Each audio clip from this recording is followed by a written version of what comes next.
سلام بچه ها، اینجا 21 تا 23 جون یه فود فستیواله توی محله پسدینا. یه استادیومه، اون استادیوم و کلش و غرفه های غذا چیدن و فکر کنم نزدیک 50-60 غرفه غذا داره. حالا امروز 22 جون ما داریم میریم ببینیم این چیزاش چیه. از صبحم تقریبا هیچی نخوردیم با بچه ها که قشنگ گشنه بریم یه دلی از عزا دراریم ببینیم غذاشون چجوریه. از همه چی هم شنیدم داره. حالا بریم اونجا براتون بازم ویدیو میگیرم، فکر کنم خوش بگذره میشه.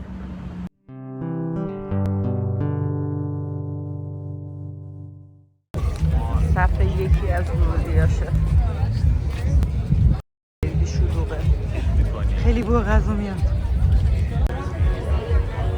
اولین جایی که اومدیم اینه، این چیزه رو میخوایم بگیریم.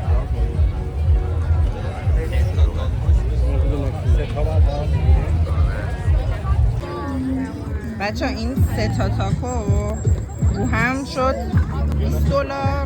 با دلار 60 تومن هم حساب کنین. این 3 تا کوچولو شد 1,200,000 تومن. از قیمت ها براتون بگم که بدونید چجوریه قیمتش. بچه های نوشیدنی خیلی بزرگه، $25 میشه 1,500,000. خیلی با نمکه. بچه ها من فکر میکردم اینجا تش 50-60 تا غرفه غذا باشه، ولی 158 تا غرفه غذا و دسر و نوشیدنی و اینجور چیزا. 158 تا. بچه ها اینجا اختاپوس داره، اینجا برشش میدن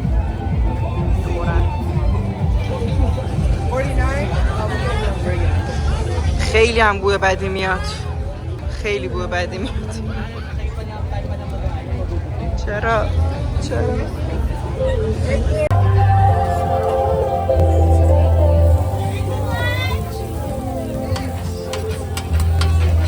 جا این منوی نازلاته.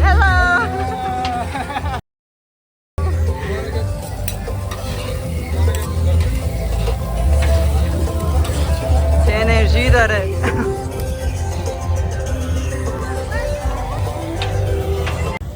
بچه اینا یه سری فراید باله، توش بچه اختاپوس و اینا داره. 6 تا اینی که ما گرفتیم 840,000 تومان.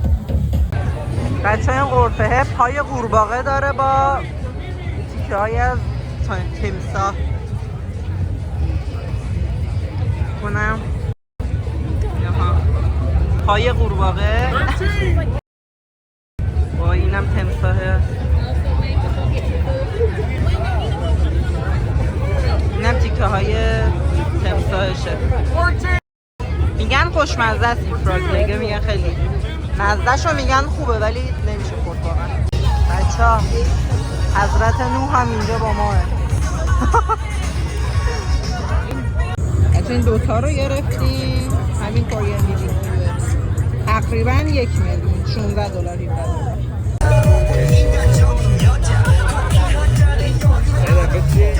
بچه اینجا یه بستنیه اسمش یوبست، خیلی خوشمزه. این کیکشه، میخوایم اینو تست کنیم.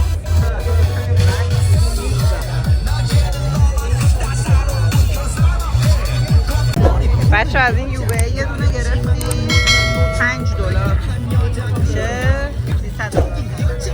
پایزش هم اینقدر بزرگه، بافتش هم اینقدر شبیه موچی طوره.